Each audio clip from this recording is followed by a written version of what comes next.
Hey guys, today I'm going to be making a recipe. It's called Almond Roca, and it's actually on the Recipe Girl website, so if you go to recipegirl.com you'll find it. But Pat sent this to us on Facebook, so thank you very much, Pat. What you need is, it's really easy, very, very simple.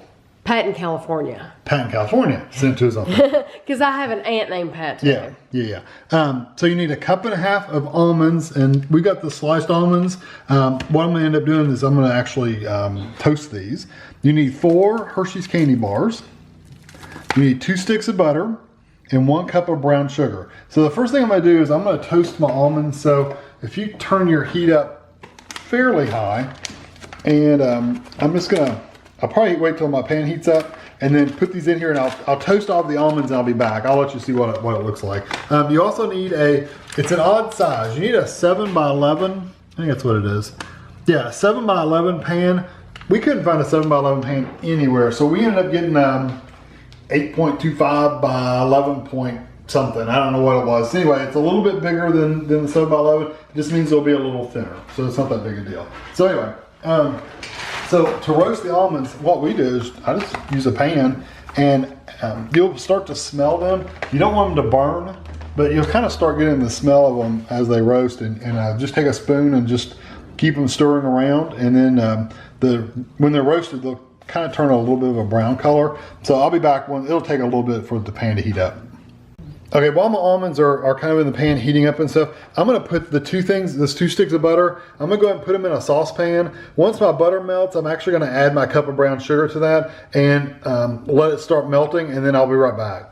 Okay, you can start to see some of these getting some color on them, like there, you got some brown and brown. So, and they smell really good too. So, got my butter melting, like I said, and I'm gonna take these.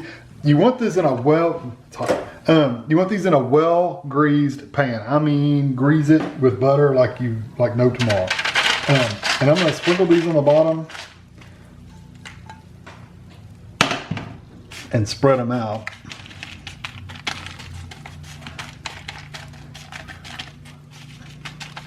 Yeah, they smell really, really good.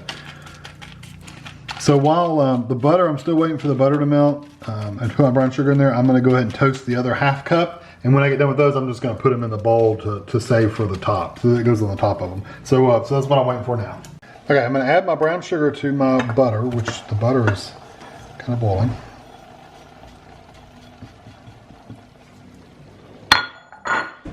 And so you want to bring this to a gentle boil. You don't want it to be a rolling boil or anything like that. And you're literally going to boil it. Once it starts boiling, you're going to be exactly 12 minutes. So watch for it to start boiling. Once it's kind of melted and starts boiling, 12 minutes after it starts boiling, you're going to pull it off. So, yeah, that's, and you're going to be stirring it, not constantly, but you're going to stir it pretty regularly while it's boiling. Okay, you can hear it boiling. Gentle boil. So I'm going to turn my heat down just a little bit. I'm going to turn it down on my stove down to 2. And I started my timer. And this is going to go for 12 minutes, stirring pretty constantly. I mean, I'm just going to sit here and stir it, honestly. So that way it doesn't boil or stick, boil over or stick or anything like that. I'm just going to be watching it the whole time. Okay, I have about 3 more minutes left, but I wanted to show you what it looks like. It's getting thicker, definitely.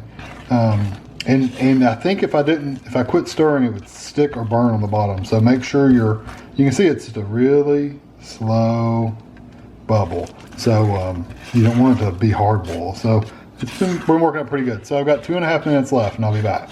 The countdown has begun.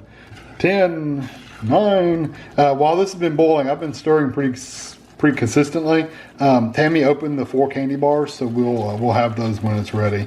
So. Okay, exactly 12 minutes, and I'm going to try my best. Do you want to switch sides? I'm going to try my best to pour slowly over top of it all. Ooh, doesn't that look good?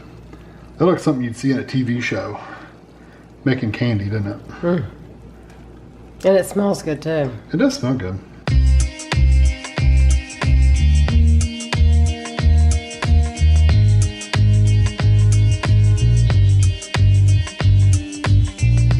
Take your 4 candy bars. Let me get one more right here. There you go. I'm gonna leave this pan. Take your 4 candy bars and you just lay them on top of this hot mixture, and we're gonna let them set for a few minutes. And we probably could have used an extra candy bar, honestly, because this pan's a little bit bigger. But I think once these heat up and melt a little bit, we're gonna leave them for like a minute or two. We'll spread them out. Okay, it's melted, but you can't tell it. It looks pretty cool. I love that it's still holding on to like the words and stuff. So I'm literally just gonna take this and spread it. And I'm gonna try to get the chocolate as close to the edge as I can.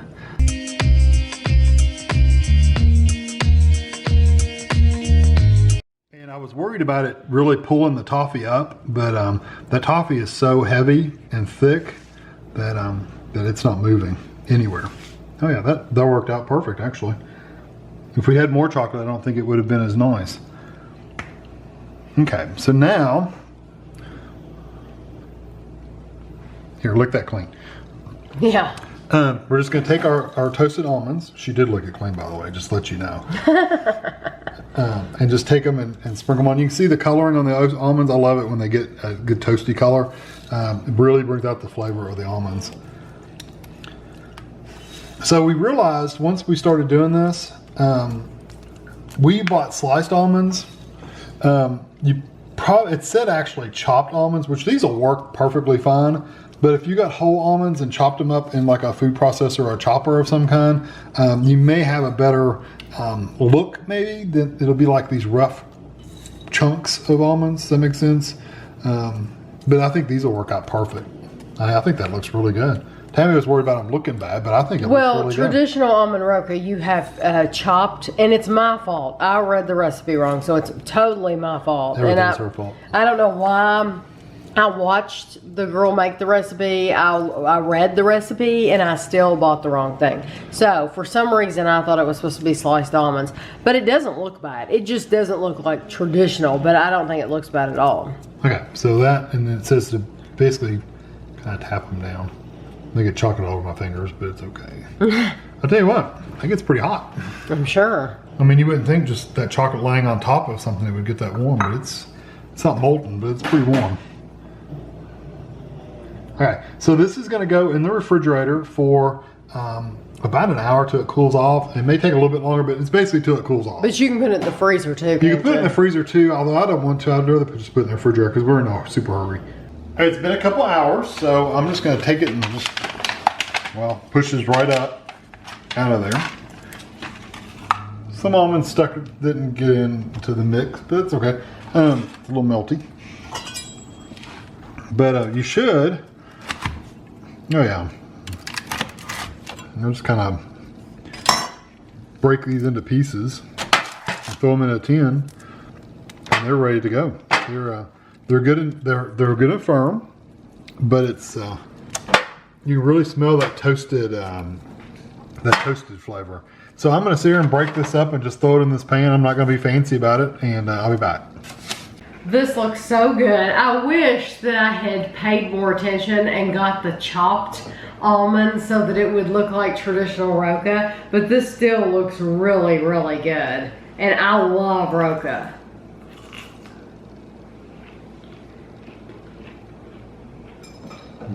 Oh yeah. Perfect. Flavor is good. The toffee in the middle is not like crunchy, like a brittle. I love it. But it is real. It's a softer, but I actually like it soft. Mm-hmm. And there are tons of almonds on the bottom. Mm-hmm. The milk chocolate is delicious, and if you if they have Milka bars in your area, if you want to use Milka, you can use any brand candy bar. Mm-hmm. We use the Hershey's because that's what they recommended for this recipe. But if we made it again, we could use whatever candy bar we wanted. It's wonderful. I think that is absolutely delicious. Very, very sweet. I think this would be a great gift to give to somebody. Mm-hmm. Put it in a container and give it to somebody. We won't be giving it to anybody because it's so good. So I appreciate Pat, if you're watching from California. I really appreciate you sending me this in Facebook. She sent me one of just a little video of somebody making it, and then I was able to go to her website, Recipe Girl. Mm-hmm. RecipeGirl.com. I was able to go to her blog and she has pictures and she writes out how to make it and everything, and then she had a little video too to show how easy it is. And I'm grateful for that because that helped me. But she sends me a lot of recipes, and sometimes I just don't have time. But this, it looked easy enough to where it's so good. It is good, isn't it? I could eat about 2 more pieces of that. Oh yeah, definitely. I'd be sick. Get sick. Yeah, yeah. So thank you very much for watching. I'll have a picture for you at the end, and we'll see you next time.